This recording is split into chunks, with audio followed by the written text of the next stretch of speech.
The first time I saw a tornado, I was just as mesmerized by the movement in the fields as I was by the swirling of the skies above. Dude! Look at this! The wheat out here is one of my favorite things. Just the way that it moves with the wind is just, it's so hypnotic.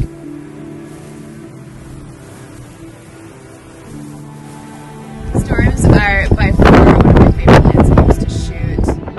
You never know what you're going to get. It's always dramatically different. Oh, look at that rainbow! The more time you spend out here, the more you start picking up all the little details that define this part of the country.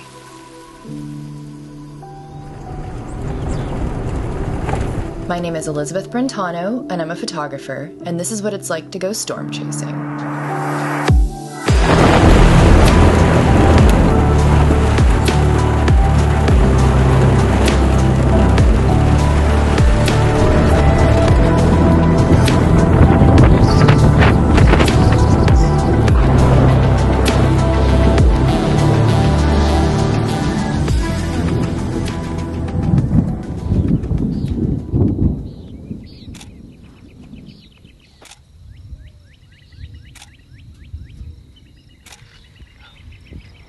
One thing I think a lot of people don't realize is the amount of downtime you have when you're out here shooting weather. It's 4 p.m. right now, and this is where we're hanging out, just waiting on something to happen.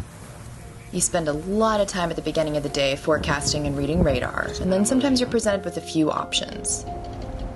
Head north for a storm that could turn into a tornado, or stay south and shoot supercells with incredible structure. So when it comes to making choices like that, luck definitely plays a role. Teamwork is important too. This is my second season chasing with my friend and fellow photographer Kelly DeLay, and we do a great job communicating and figuring out how to best position ourselves to shoot these storms, while also playing it safe.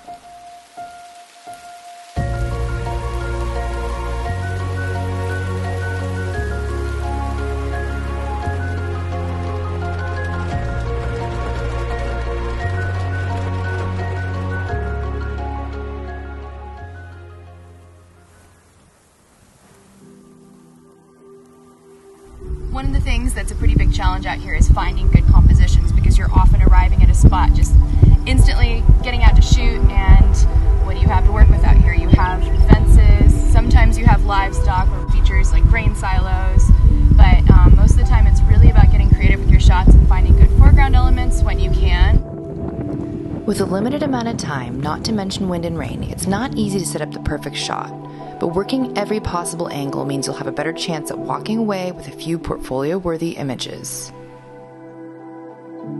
I'm definitely using all three of my lenses to shoot basically anything you could get on any day out here in the plains.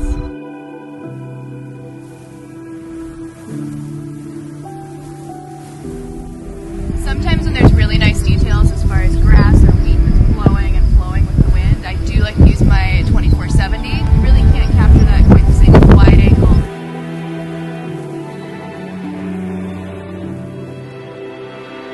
So for supercells like this, I always shoot on a 1635. It just gives you such a greater sense of scale. If a tornado were to come down out of that, I'd run back and get my long lens, because that's definitely my style.